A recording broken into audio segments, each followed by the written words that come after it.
Deuteronomy 1. The first heading, Introducing Deuteronomy. These are the words that Moses spoke to all Israel across the Jordan River, in the desert, on the plain, across from Suf, between Paran and Tavel, Laban, Hazeroth, and Dizahab. It is 11 days from Horeb to Kadesh Barnea, along the Mount Seir route. It was in the 40th year, on the first day of the 11th month, that Moses spoke to the Israelites precisely what the Lord had commanded him for them. This was after the defeat of Sihon, the Amorite king who ruled in Heshbon, and Og, Bashan's king, who ruled in Ashtaroth and Edrei. Beyond the Jordan, in the land of Moab, Moses began to explain this instruction. He said the following, leaving Mount Horeb. At Horeb, the Lord our God told us, "You've been at this mountain long enough. Get going. Enter the hills of the Amorites and the surrounding areas in the desert, the highlands, the lowlands, the arid southern region, and the seacoast, the land of the Canaanites, and the Lebanon range, all the way to the great Euphrates River. Look, I have laid the land before you.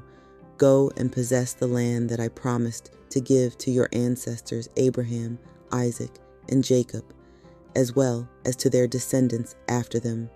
At that same time, I told you, I can't handle all of you by myself. The Lord, your God, has multiplied your number. You are now as countless as the stars in the sky. May the Lord, your ancestors' God, continue to multiply you 1,000 times more, and may God bless you just as he promised. But how can I handle all your troubles, burdens, and disputes by myself? Now, for each of your tribes, choose wise, discerning, and well-regarded individuals. I will appoint them as your leaders. You answered me. What you have proposed is a good idea. So I took leading individuals from your tribes, people who were wise and well-regarded, and I set them up as your leaders. There were commanders over thousands, hundreds, 50s, and 10s, as well as officials for each of your tribes. At that same time, I commanded your judges, listen to your fellow tribe members and judge fairly, whether the dispute is between one fellow tribe member or between a tribe member and an immigrant. Don't show favoritism in a decision. Hear both sides out, whether the person is important or not. Don't be afraid of anyone because the ruling belongs to God. Any dispute that is too difficult for you to decide, bring to me and I will take care of it. So at that time, I commanded you concerning everything you were to do. The spy disaster.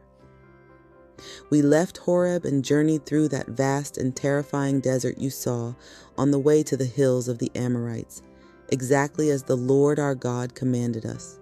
Then we arrived at Kadesh Barnea.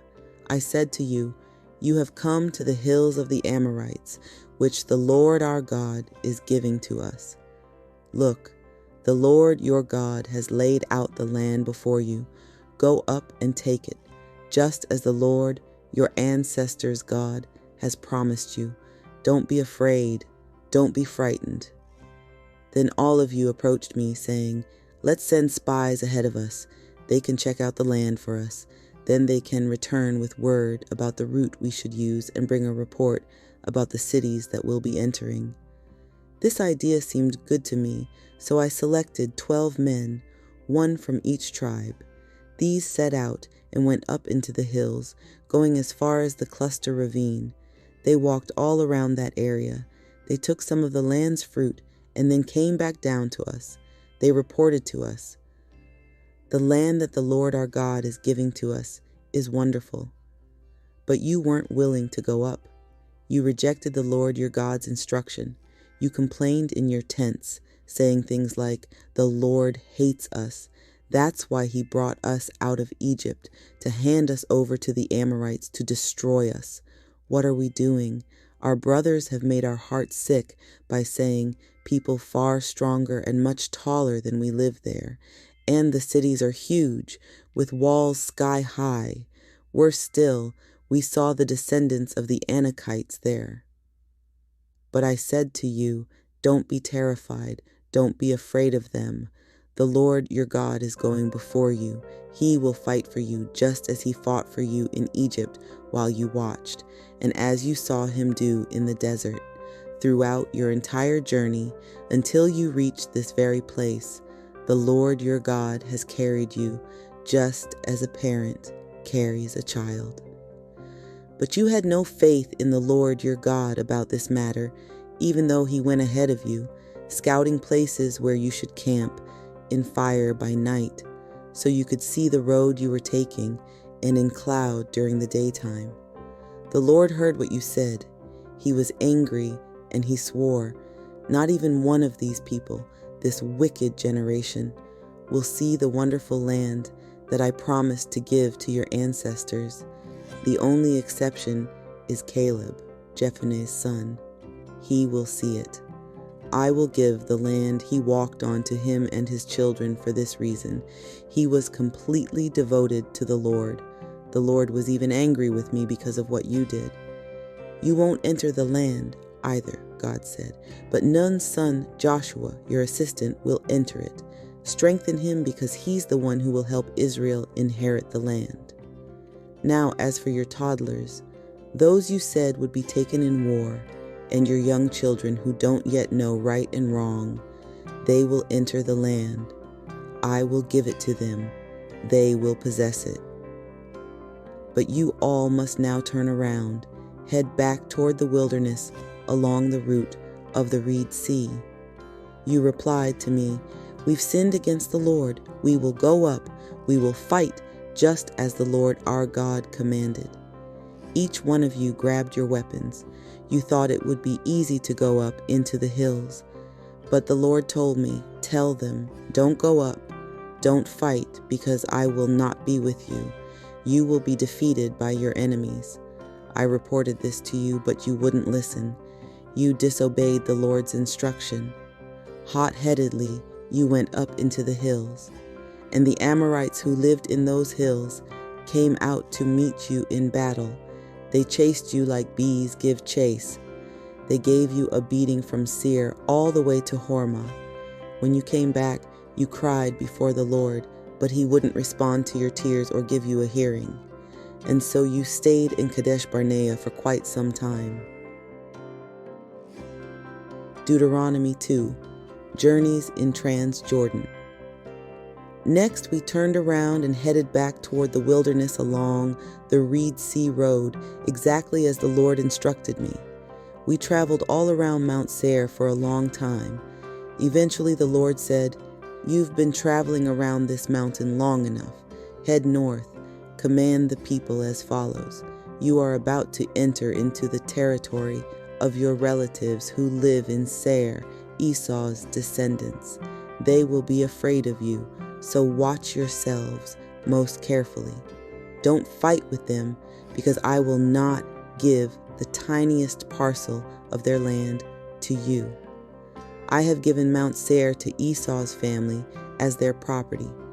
Of course, you may buy food from them with money so you can eat, and also water with money so you can drink. No doubt about it. The Lord your God has blessed you in all that you have done. He watched over your journey through that vast desert. Throughout these 40 years, the Lord your God has been with you. You haven't needed a thing. So we passed through the territory of our relatives who live in Seir, Esau's descendants, leaving the desert road from Eleth and from Ezion-Geber. Next, we turned and went along the Moab wilderness route. The Lord said to me, don't aggravate Moab. Don't fight them in battle, because I won't give any part of their land to you as your own. I have given Ar to Lot's descendants as their property. Now the Emim had lived there before. They were big and numerous and tall, just like the Anakim. Most people thought the Emim were Rephaim, like the Anakim were, but the Moabites called them Emim. Additionally, the Horim had lived in Seir previously, but Esau's descendants took possession of their area, eliminating them altogether and settling in their place. That is exactly what Israel did in the land it took possession of, which the Lord gave to them. So then, get going, cross the Zered ravine. So we crossed the Zered ravine. It took us a total of 38 years to go from Kadesh Barnea until we crossed the Zered ravine. It was at that point that the last of the previous generation, everyone of fighting age in the camp, had died, just as the Lord had sworn about them. In fact, the Lord's power was against them, to rid the camp of them until they were all gone. Now as soon as all those of fighting age had died, the Lord said to me, "Today you are crossing through the territory of Moab and Ar, and you will come close to the Ammonites. Don't aggravate them, don't fight with them, because I won't give any part of the Ammonites' land to you as your own. I've given it to Lot's descendants as their property." Now people thought that land was Rephaim territory as well. The Rephaim had lived there previously, but the Ammonites called them Zamzumim. They were large, numerous, and tall, just like the Anakim. But the Lord completely destroyed the Zamzumim before the Ammonites, and they took possession of that area, settling in their place. That is exactly what God did for Esau's descendants, who live in Seir, when he completely destroyed the Horites in their presence, and they took possession of the Horites' area, settling in their place to this very day.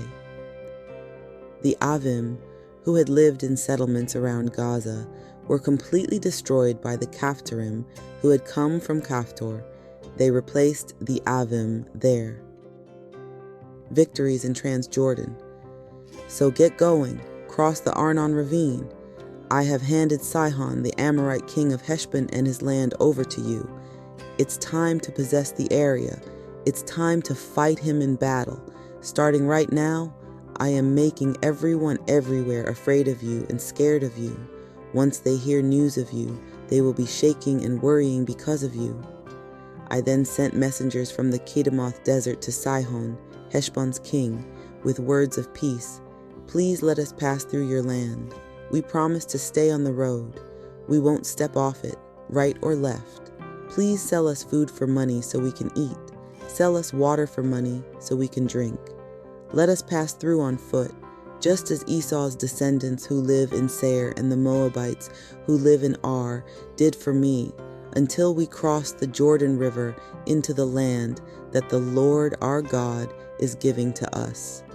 But Sihon, Heshbon's king, wasn't willing to let us pass through his land because the Lord your God had made his spirit hard and his heart inflexible, so that God could hand him over to you, which is exactly how it happened. The Lord said to me, "Look, right now I'm laying Sihon and his land before you. It's time to take possession of his land."